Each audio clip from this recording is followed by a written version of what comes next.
Hello guys, welcome to my YouTube channel mommy's কিচেনে আপনাদের সকলকে স্বাগত জানাচ্ছি। আজকে আমরা বানাতে চলেছি কুয়াশ আলু দিয়ে পনিরের তরকারি উইথ চিজ। তো চলো স্টার্ট করা যাক। তার আগে আপনারা অবশ্যই চ্যানেলটিকে লাইক, শেয়ার অ্যান্ড সাবস্ক্রাইব করবেন। তাওয়াতে 2-3টে তেজপাতা, দারচিনি, গোটা জিরে,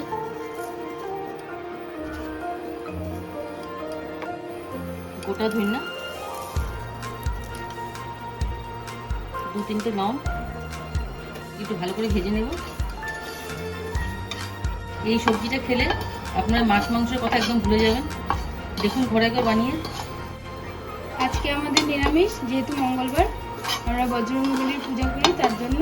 কিন্তু আমাদের বাড়িতে একজন আছে যে একদমই নিরামিষ খেতে পারে না। তাহলে আজকে আমরা প্ল্যান করেছি যে কুয়াশ আলু দিয়ে পনিরের তরকারিটা ওকে খাওয়াবো। জয় হনুমান।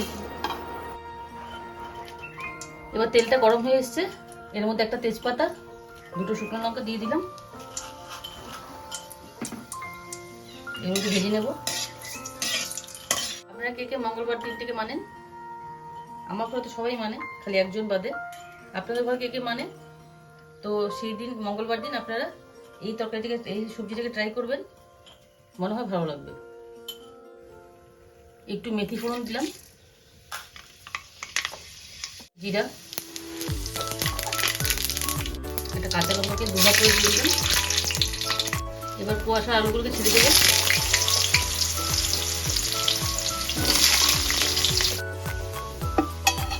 গোটা মশলাগুলোকে ভেজে নিয়েছি, এবার গুঁড়ো করে নেব। এটা মধ্যে দিয়ে একবারে ভেজে নেব।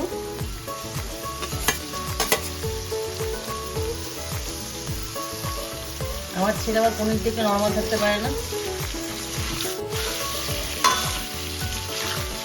আমরা যদি একটা খাই, ওই পুরো কড়াই খালি করতে পারবে। দেখেন কুয়াশ আলু আর পনিরটা পুরো ভাজা হয়ে গেছে। এবার এটা পাত্রে নামিয়ে ফেলুন। সবজিগুলোকে নামিয়ে নিচ্ছি। শুকনো মশলাগুলোকে ভেজে আলাদা করে রেখেছি একটা পাত্রে। এবার এখানে কিছুটা টমেটো, আদা কুচি আর লঙ্কা দিয়ে পেস্ট করে নেব। এবার কড়ার মধ্যে টমেটোগুলোকে দিয়ে দেবো।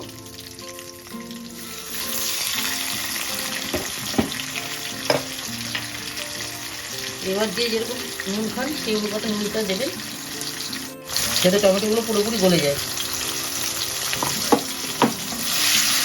টমেটোগুলো দিয়ে ভালো করে নাড়াচাড়া করে নিন। এবার টমেটোগুলোকে নরম করার জন্য ঢাকা দিয়ে রাখুন। এবার দেখুন টমেটোটা প্রায় সিদ্ধ হয়ে এসছে। এবার যে মশলাগুলোকে ভেজে রেখেছিলাম, ওগুলো গুঁড়ো করা, এগুলো দিয়ে দেবো। আধাটা দেবো, পুরোটা না।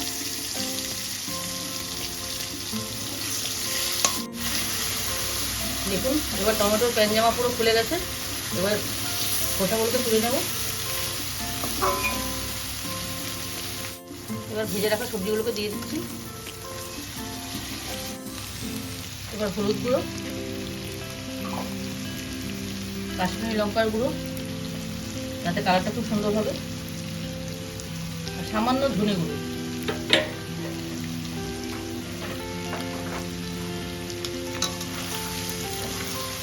দিয়ে নাড়াচাড়া করে নিন। একটু ভাজা হতে দিন। দেখুন প্রায় ভাজা ভাজা হয়ে গেছে। এখন সামান্য একটু দুধ দিয়ে দেবেন, তাতে টেস্টটা অমায়িক হয়ে যাবে।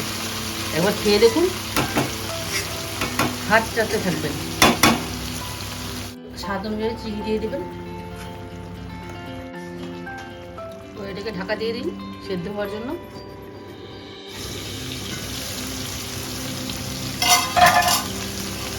দেখুন মশলাটা আবার ভাজা ভাজা হয়ে গেছে। দেখুন কালারটা কত সুন্দর হয়ে গেছে। এবার 2টো কাঁচা লঙ্কা চিড়ে দিয়ে দিবেন।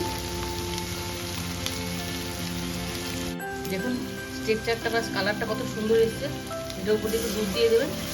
প্রথমে আবার দিয়েছি, আরেকবার দেবেন। আমার ছেলে পিছন থেকে দেখে ওর লোভ আর সামলাতে পারছে না, ও পারলে এখনই কড়াইয়ের মধ্যে ঢুকে যাচ্ছে। জল দিয়ে দেবেন। যতটুকু আপনারা জল দিতে চান দিতে পারেন, চাইলে কমও দিতে পারেন, বেশিও দিতে পারেন, ওটা আপনাদের টেস্টের উপর। এবার জল দিয়ে দিয়েছি, এবার একে ঢেকে দেবো। 5 মিনিট জন্য ঢেকে রাখুন।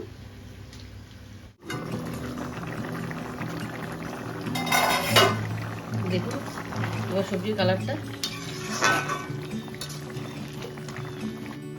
ভেজে রেখেছিলাম যে মশলাটা আগে দিয়েছি একবার, এবার লাস্টে দুটো কাঁচকলা দিয়ে দেবো।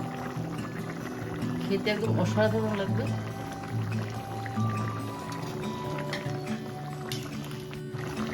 একটু ধনে পাতা দিয়ে দিবেন, ধনে পাতা ছড়িয়ে দিয়ে গ্যাসের ফ্লেমটাকে বন্ধ করে দেবেন। উপর থেকে একটু চিজ গ্রেট করে দিয়ে দেবেন। এটা অপশনাল, যদি চাইলে দিতেও পারেন, নাও দিতে পারেন। যেহেতু আমার ঘরে একজন খেতে খুব ভালোবাসে চিজ, তার জন্য আমি দিচ্ছি। আপনারা চাইলে স্কিপও করতে পারেন।